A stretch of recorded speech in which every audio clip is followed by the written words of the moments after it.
ഇവിടെ വരുന്ന ഒരു സ്ത്രീ എല്ലാ രാത്രിയിലും ഒരു വലിയ സ്വപ്നം കാണും.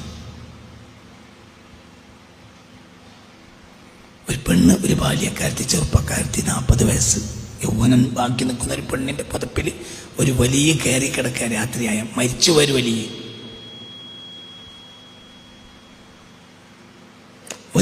മനസ്സിലായില്ല, മരിച്ചു പോയ ഒരു വലിയ ഇവിടെ വന്നിന്നോട് പറഞ്ഞതാ, എൻ്റെ പുരയിലൊന്നും പറഞ്ഞതാ. അസ്സലാമു അലൈക്കും. പ്രിയമുള്ളവരെ, വിവരക്കേട് പറയുകയാണെങ്കിലും അതിനൊരു ഒരു രസം, ഒരു ചന്തമൊക്കെ വേണമല്ലോ. ഇയാൾ പറഞ്ഞത് എന്താണ്? മരിച്ചു പോയൊരു ഒരു ബാല്യക്കാരി പെണ്ണിൻ്റെ അടുത്ത് പോയിട്ടാണ് കിടക്കുകയാണെന്നാണ് പറഞ്ഞത്. എന്തിനാപ്പോൾ അത്? ഖബറിൽ കിടക്കാൻ സ്ഥലമില്ലായിട്ടോ ആണോ? ഖബറിൽ കിടക്കാൻ സ്ഥലമില്ലായിട്ടാണോ ഒരു മരിച്ചു പോയ ഒരു സ്ത്രീയുടെ അടുത്ത് പോയി കിടക്കണത്? അതെന്ത് വലിയാണ് ചെങ്ങായിമാരെ. ഇയാൾ എന്തൊക്കെയാണ് ഈ പറയണത്? അത് മാത്രമല്ല, ഇപ്പം അവസാനം പറഞ്ഞത് എന്താണ്?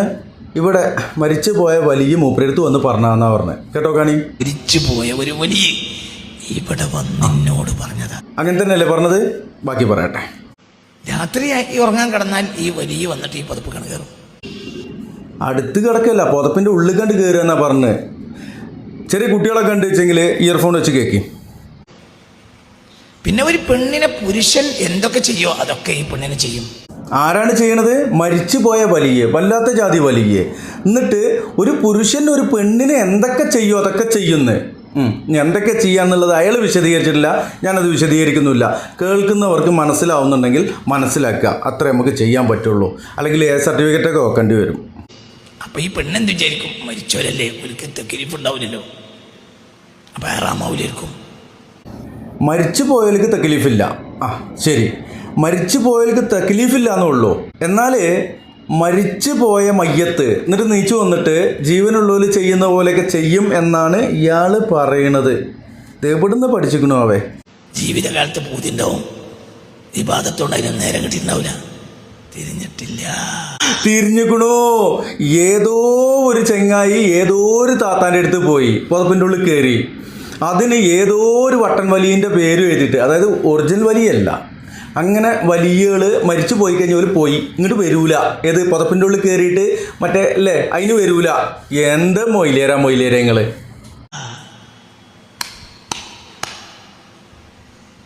അങ്ങനെ ഒരു ദിവസം ഈ പെണ്ണ് ഈ പത്രാസ് പറയാൻ വേണ്ടിയിട്ട് എവിടേക്ക് പോയി? തൃപ്പഞ്ചി പോയി. ആ കൊടിമരത്തിൻ്റെ അപ്പുറത്തുള്ള ആ ബിൽഡിങ്ങിൻ്റെ സൈഡിൽ ഉസ്താദ് ഇരിക്കുന്ന സമയത്ത് അങ്ങോട്ട് പോയിട്ട് പറഞ്ഞു, എൻ്റെ അടുത്ത് ഇന്നാലില്ല മഹാൻ്റെ പേര് എനിക്കറിയാത്തതുകൊണ്ടല്ല, ഞങ്ങളോട് പറയാൻ പാടില്ല. എൻ്റെ അടുത്ത് ഇന്നാലില്ല മഹാൻ്റെ പേര് എനിക്കറിയാത്തതുകൊണ്ടല്ല, ഞങ്ങളോട് പറയാൻ പാടില്ല. അതെന്താ പറഞ്ഞാലേ? അങ്ങനെ ഒരു മഹാൻ ഇങ്ങനൊരു ചെറ്റത്തരം ചെയ്തിട്ടുണ്ടെങ്കിൽ അത് വ്യഭിചാരം തന്നെയല്ലേ. ഒരിക്കൽ തക്ലീഫില്ല എന്നൊക്കെ പറയും. ഈ സ്ത്രീക്ക് തക്ലീഫില്ലേ? മരിച്ചു പോയ ഒരിക്കൽ തക്ലീഫില്ല എന്നാണ് ഇപ്പോൾ മൂപ്പര് പറഞ്ഞത്. എന്താണ് തക്ലീഫില്ല എന്ന് പറഞ്ഞാൽ മറ്റൊരു കാരണം പറഞ്ഞത്, ഇബാദത്തുകൾ അധികരിച്ചത് കാരണമായിക്കൊണ്ട് ഇതിനൊന്നും സമയം കിട്ടിയിട്ടുണ്ടാവില്ല. അത് ഏതെങ്കിലും സ്ത്രീയുടെ പുതപ്പിൻ്റെ ഉള്ളിൽ കയറാൻ സമയം കിട്ടിയിട്ടുണ്ടാവില്ല. അതുകൊണ്ട് ഏതോ ഒരു സ്ത്രീയുടെ, ഒരു ബാല്യക്കാരത്തിയുടെ പുതപ്പിൻ്റെ ഉള്ളിൽ കയറിയിട്ട് കുത്തിമറിയാണെന്നാണ് ഇപ്പോൾ ഇയാൾ പറയണത്. മരിച്ചു പോയവർക്ക് തക്ലീഫില്ല എന്നാണ് പറയണത്. ജീവനുള്ള ആളുടെ പോലെയല്ല മരിച്ച ആളുകൾക്ക്. അത് ചുരുക്കം ഒരു കാര്യം കൂടി ഈ ഒരു കാര്യം പറഞ്ഞപ്പോൾ സാന്ദർഭികമായിട്ട് പറയാണ്. ഒരു സഹോദരി എനിക്ക് വിളിച്ചപ്പോൾ ഒരു കാര്യം പറഞ്ഞിരുന്നു. അവരുടെ ഭർത്താവ് മരണപ്പെട്ടു പോയി. ആ മരണപ്പെട്ടു പോയ ഭർത്താവിനെ അവസാനമായിട്ടൊന്ന് തൊടാൻ ആ ആളുകൾ അയച്ചില്ല എന്ന് പറഞ്ഞു. കാര്യം മയ്യത്തിൻ്റെ ഒലു മുറിയും എന്നാണ് പറഞ്ഞത്.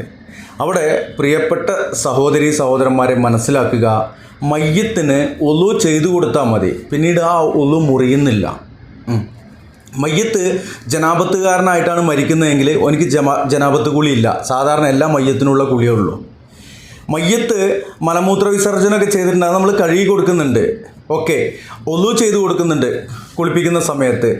ആ ഒലു ആര് തൊട്ടാലും മുറിയില്ല, തൊടാൻ പാടില്ല. അന്യ സ്ത്രീകൾ തൊടാൻ പാടില്ല. മറ്റൊരു കാര്യം, അതോടൊപ്പം ഒരു കാര്യം കൂടി സൂചിപ്പിക്കുകയാണ്. ജീവനുള്ള ആളെ എന്ന് പറഞ്ഞാൽ ഭർത്താവ് ജീവനോടെ ഇരിക്കുമ്പോൾ ഭാര്യനെ തൊട്ടാലും ഭാര്യ ഭർത്താവിനെ തൊട്ടാലും ഒന്നും മുറിയില്ല. പിന്നെ മുറിയും എന്നൊക്കെ ഒരു മസാലയും അതുപോലുള്ള മസാലയും ഒക്കെ ആയിട്ട് വരലുണ്ട്. ആ മസാലയും കൊണ്ട് നടക്കില്ല. അങ്ങനെ നടക്കട്ടെ. എന്തായാലും മയ്യത്തിൻ്റെ ഒലു മുറിയില്ല. പ്രത്യേകിച്ച് കുളിപ്പിച്ച് കഫൻ ചെയ്ത് കിടത്തുന്ന മയ്യത്തിന് ഒലു ഉണ്ടായിരിക്കും. ആ ഒലു ഉള്ള മയ്യത്തിൻ്റെ ഒലു മുറിയില്ല. അവർക്ക് ഒലു മുറിയുന്ന കാര്യങ്ങൾ ബാധകമല്ല. ഓക്കെ, കാരണം എങ്കിത്താവലാമാലാണ് ആ മയ്യത്തിനോടാണ് ഇവിടെ ചില ആളുകൾ വിളിച്ചു തരുന്നത്. ഓക്കെ, ഇവിടെ തെക്കലീഫില്ല എന്നൊക്കെ പറഞ്ഞു. എന്തായാലും ആ സ്ത്രീക്ക് തെക്കലീഫ് ഉണ്ടല്ലോ, അതാണിപ്പോൾ ഞാൻ പറഞ്ഞതിൻ്റെ അർത്ഥം. ഏതായാലും കോയ പറയട്ടെ. വരുന്നുണ്ട്, എല്ലാ രാത്രിയും വരും, എൻ്റെ പുതപ്പിലേക്ക് വരും എന്ന് പറഞ്ഞ് ചിരിച്ചുകൊണ്ട് സന്തോഷത്തിൽ. അപ്പോൾ എല്ലാ രാത്രിയും വരുന്നതാണ് പറഞ്ഞത്, വല്ലാത്ത ജാതി. അതോടൊപ്പം ഭയങ്കര സന്തോഷത്തിൽ ചിരിച്ചുകൊണ്ടാണ് പറയുന്നത്. മയ്യത്തിന് തെക്കലീഫില്ല എന്ന് ഇയാൾ തന്നെ പറഞ്ഞോ? മയ്യത്തിന് തെക്കലീഫ് ഉണ്ടോ, തെക്കലീഫില്ലേ, മറ്റുണ്ടോ, മറിച്ചുണ്ടോ, അതൊന്നും നോക്കണ്ട. ഈ മയ്യത്തിന്, ഏത് ജീവനുള്ള താത്ത മയ്യത്തിന്, അതിന് ഇത് ഹറാമല്ല. അങ്ങനെയാണെങ്കിൽ തന്നെ അല്ല ഔലിയ വന്നിട്ട് കുത്തി മറിഞ്ഞത് അത് ഹറാമല്ലാതെ ആകുമോ? എന്തൊക്കെയാണ് ഈ മൗലിയക്കന്മാർ പറഞ്ഞുണ്ടാക്കണത്? മരിച്ച മയ്യത്തിനോട്, കബറിൻ്റെ ഉള്ളിലുള്ള മയ്യത്തിനോട് വിളിച്ചു തേടാൻ വേണ്ടിയിട്ട് ഇവർ ഇതും ഇതിൻ്റെ അപ്പുറമുള്ളതും പറഞ്ഞ് നടക്കും. സഹോദരന്മാരെ പറയട്ടെ, ഈ സ്ത്രീ എന്നോട് പറഞ്ഞ, ഈ സ്ത്രീ ഇന്ന് കോഴിക്കോട് ജില്ലയിലുണ്ട്, മരിച്ചിട്ടില്ല. ആ സ്ത്രീ പറഞ്ഞു, എന്നെ ഒന്ന് കാട്ടിപ്പിച്ചത് നോട്ടം. ഇന്ന് മരിച്ചിട്ടില്ല എന്നാണ് പറയുന്നത്. അപ്പോൾ ഏകദേശം ഇത് അടുത്ത സമയത്ത് ചെയ്ത വീഡിയോ ആണ്. ഇന്നും മരിച്ചിട്ടില്ല എന്ന് പറയുമ്പോൾ CM പേര് പറയാതെ തന്നെ ഞങ്ങൾക്ക് മനസ്സിലായി. ബാക്കി പറഞ്ഞോളി. അങ്ങനെ പറയാൻ കാര്യം എന്താണെന്നറിയോ? ഈ ഇന്ന് മരിച്ചിട്ടില്ല സ്ത്രീ എന്ന് പറയുമ്പോൾ ഈ അടുത്ത കാലത്ത് മരിച്ച ഏതോ ഒരു ഔലിയക്കാക്കാൻ്റെ കാര്യമാണ്. അത് CM ആണ് അല്ലേ? ആയിരിക്കും. പറയട്ടെ. അപ്പോൾ ഒരു സാധനം എൻ്റെ തടിമന്ന്, ഒരു മേലക്കരി സാധനം, അങ്ങനെ എന്തോ ഒരു പാമ്പോ എഴുതെന്തോ എന്തോ തലമ കയറിയിട്ട് ഇങ്ങോട്ട് ഇറങ്ങിപ്പോണത് പോലെ എനിക്ക് തോന്നി. ഇങ്ങോട്ട് നോക്കി.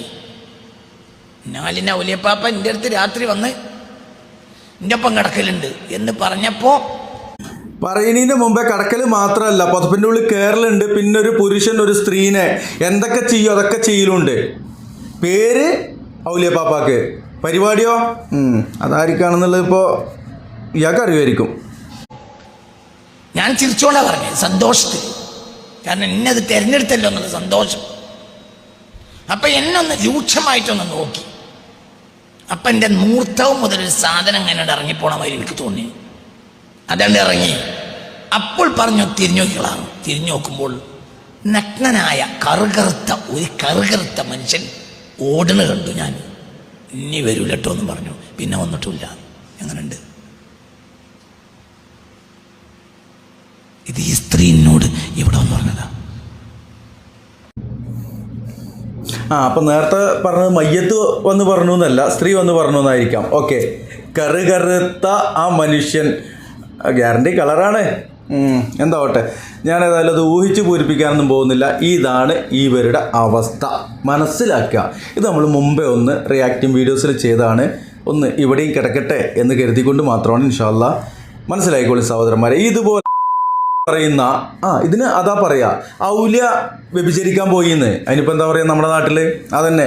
അത് ഇൽമിൻ്റെ വേദിയിലിരുന്നിട്ട് സ്ത്രീകളും കുട്ടികളും മക്കളും വയസ്സന്മാരും ഇല്ലേ ഒക്കെ ഇരിക്കുന്നതിൻ്റെ അടിയിൽ വന്നിട്ട് പറയാണ്, ഒരു ഔലിയ കവർന്ന് നീച്ചു വന്നിട്ട് നേരെ ഒരു വാലിയക്കാരുടെ പുതപ്പിൻ്റെ ഉള്ളിൽ ഒരൊറ്റ നൂന്ന് കയറ്റാണ്. എന്നിട്ട് നൂന്ന് കയറിയിട്ടോ പിന്നെ അവിടെ ഒരു പുരുഷൻ ഒരു സ്ത്രീനെ എന്തൊക്കെ ചെയ്യോ അതൊക്കെ ചെയ്യുന്നു. എന്താ ചെയ്യുക കാക്കേ? അല്ലേ?